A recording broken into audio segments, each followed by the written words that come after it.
Goliath Paladin is a broken magic card. This is amplified by the fact that 4 of the other common initiative cards were banned shortly after their release, only leaving 3 initiative cards left in the Pauper format. Right now, Initiative is struggling to shine in Pauper because of Burn having over a 20% meta share. However, with today's deck we will be playing a list both favored against Burn and plays Goliath Paladin. Let me introduce White-Black Flicker, a deck designed to get a ton of value with Ephemerate, have a load of incidental life gain to tackle Burn, and has big top-end creatures to end the game. This deck is a blast to play and we dominate with the deck in this video, so you definitely want to watch to the end, so why don't we just show why Initiative was a risky move for Wizards to design. To start the first round, we're on the draw and we have a very nice opening hand. We just gotta hope that the opponent's on a slow draw similar to mine. Fortunately, the opponent's on Affinity. Now while this is normally a quick deck, the opponent just starts off the game with a few tap lands and starts with a Thoughtcast. We have a nice turn 3 play of the Overseer to draw us a card as well as putting a threat on the table and setting up these Ephemerates or just the Deadly Disputes. The opponent just plays a tap land for their turn and ships it back, making me scared of something like Metallic Rebuke as a counterspell. As we top deck another Overseer, we can just attack in and then play the second Overseer, still holding up Ephemerate. Even though I drew a Thraben Inspector, I still decide to pass back the turn because we have so many Ephemerates and Deadly Disputes in hand. I don't want the opponent to cast a couple removal spells and then make a load of cards dead in my hand. The opponent follows up with 2 Mirror Enforcers, putting 4/4s on the table and making me a bit worried as we don't have access to removal spells. We just untap here to play around both Metallic Rebuke and Galvanic Blast, finding us a Suffocating Fumes. Wanting to play around Metallic Rebuke, I just played the Thraben Inspector and pass back the turn, looking to double block the Mirror Enforcer. The opponent plays a 2/2 Frogmite and attacks in for 8. I decide to double block 1 Mirror Enforcer and they do nothing in response. On their end step, we cycle Suffocating Fumes and then Deadly Dispute the Clue token to draw 2 cards and also make a treasure. I continue to add to the board as we're trying to make a big enough board so when we find Goliath Paladin, we can have infinite blockers to keep the initiative. On the opponent's turn, they continue to cantrip. Affinity is a deck full of cards that just draw cards, so this is what they're going to be mostly doing if they're not attacking. On their end step, I Deadly Dispute the Clue token, and we manage to find a Goliath Paladin. Here we're just going to slam the Goliath Paladin, and that's because we have access to Ephemerate. But before this Paladin hits the table, please don't forget to click that subscribe button, it really helps support the channel. If the opponent does manage to take back the initiative, we can easily take it back again by either attacking with our flyer or just using Ephemerate on the Goliath Paladin, as that would trigger the enter the battlefield initiative trigger again, which is why it's so insanely good.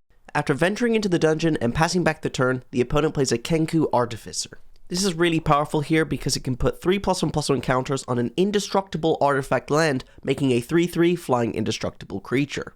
Now fortunately, we can block the flyer with our 2/1 flying Overseer and use an Ephemerate to keep it alive, but sadly the opponent has double Galvanic Blast to counter both of our Ephemerates. What's good is we have Unmake in our hand, which will exile it, and then we can play our Vampire Sovereign to keep putting flying blockers in the air to make life very awkward for the opponent. After shipping back the turn, the opponent just starts off by just cantripping a ton. Like I said, this Affinity deck is full of cards that just draw cards. They then Galvanic Blast my flying blocker, which is quite unfortunate, and then the removal spells keep coming with a 4th Galvanic Blast to destroy another one of my creatures, and now they have 3 attackers, I have 2 blockers, they're gonna get the initiative. Now what's good is this Affinity deck does not play any basic lands, so they can't get anything from the first Undercity.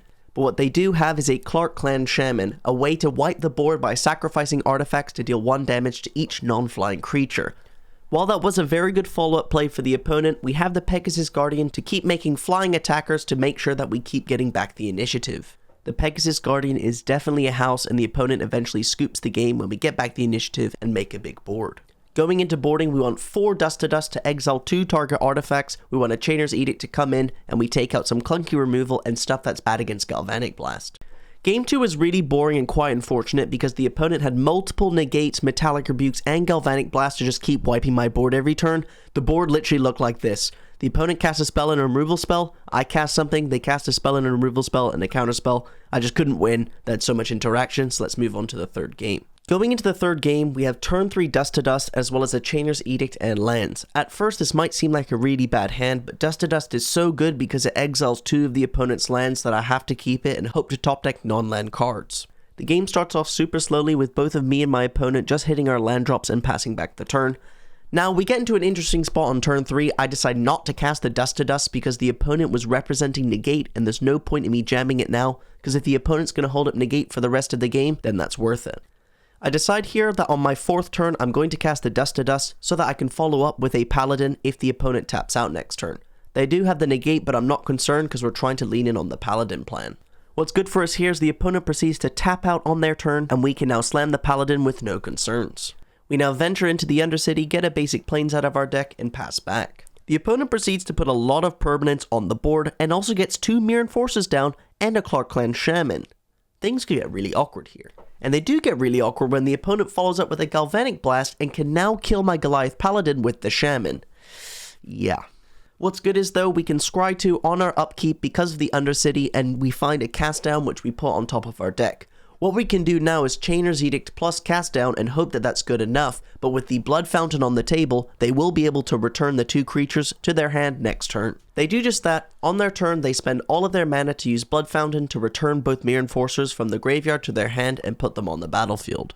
What's good here is we do have the Pegasus Guardian and find a Thraben Inspector off the top, so using the treasure that we got from the Undercity, we can now make a permanent leave the battlefield, play the Thraben Inspector, hit our land drop, and have a clue next turn to also draw a card. Now things do get a bit awkward when they play a Makeshift Munitions which pings my whole board, attacks in for 8 and gives them back the initiative. But I'm not too concerned, again they don't have a basic land in their deck and we can keep making a big board every single turn. Just like that, we can sack our clue, play our Overseer, attack in for 3, get back the initiative, make a 4/1 menaced creature, and then play another Overseer. This is a pretty good deck. From here, it was really hard for the opponent to win. Every turn I could just cast a random spell in my hand, it would make their life insanely awkward. Because of the Undercity getting us a Goliath Paladin with loads of counters, we're getting the initiative, we're attacking, we're killing their board. They do get Blood Fountains to get back their creatures, but it's just such a slow plan in comparison to us just drawing cards, Ephemerate, literally everything. They ended up losing the game. I really like this deck because you get into this position a lot, where you just draw a load of cards, the opponent can get a lot of value with the spells in their deck, but it will never outpace the initiative, plus your draw step, plus Ephemerate, plus everything. Going into the next round, we actually got crushed by the worst matchup for this deck. Yep, that's right, the Mirror. In game 1, sadly, in the late game, we just drew too many Plains in a row, so we managed to flood and lose against them just casting a load of creatures. In game 2, we actually managed to have a decent match, where I managed to keep the initiative and win just by having flyers in the air. Then unfortunately game 3, of course Mana Screw got to get you sometimes during the league, so I lost just because we couldn't hit our 3rd land. Mirrors be mirrors. Anyways, going on to the next round, we have a very nice opening hand with a load of card draw, Ephemerate, and good mana. The game starts off super simple with a Thraben Inspector go, but the opponent shows that they're on burn, so we now have to load the board with creatures to chump block and trade with whatever they can put against us. What's really good is we managed to draw our only main deck Suffocating Fumes, which is a very good card against burn because they play so many X1s. The opponent follows up with a 1/3, but like a beast we rip Cast Down off the top, so we gotta quickly remove it and pay the ward for 2 life and pass back the turn.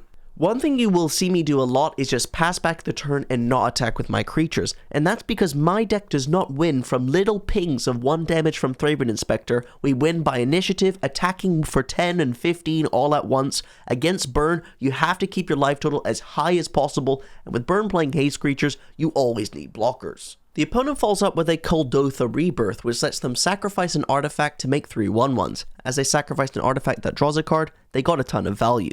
And what sucks is we don't get a ton of value, because we actually miss our 4th land drop.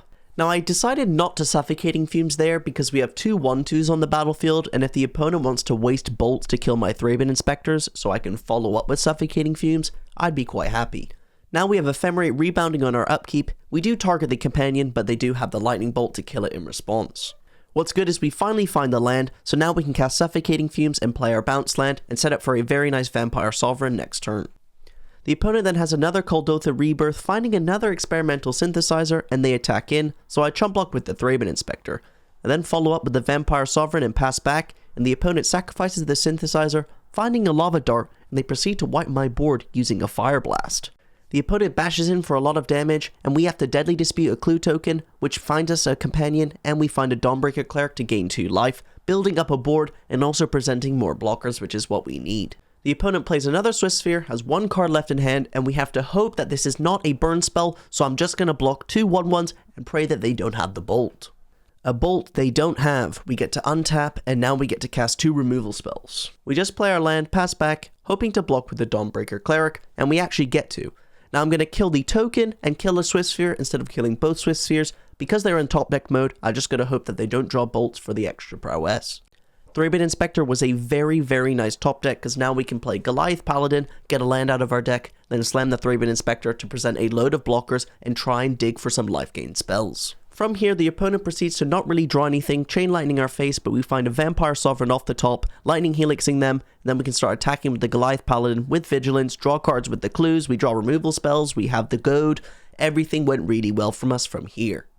If you thought game 1 was close, you need to see games 2 and even a potential game 3 because we have so much life gain, sweepers, removal coming in against red, it makes their life very, very awkward to kill us because we just flicker so many things. This is shown in game 2 when the opponent uses double Kuldotha Rebirth and we have the Suffocating Fumes. I mean, this was just miserable for them. To follow that up, we even have Lone Missionary and Ephemerate in our deck so that we can play that, gain 4 life, then Ephemerate it to gain 4 more life. There's not really much that the opponent can do against this strategy because we just have so much life gain in the deck. To no one's surprise, we actually managed to beat Burn in game 2 and it wasn't even close. To emphasize how good this matchup is, again we managed to beat Burn. Look at this board, look at our life total, we're at 19 life on this turn. I mean, it's just so hard for Burn to beat us. They use Fire Blast, they sack lands to Lava Dart, it just makes their life really awkward to clear our board and also fight all the life gain.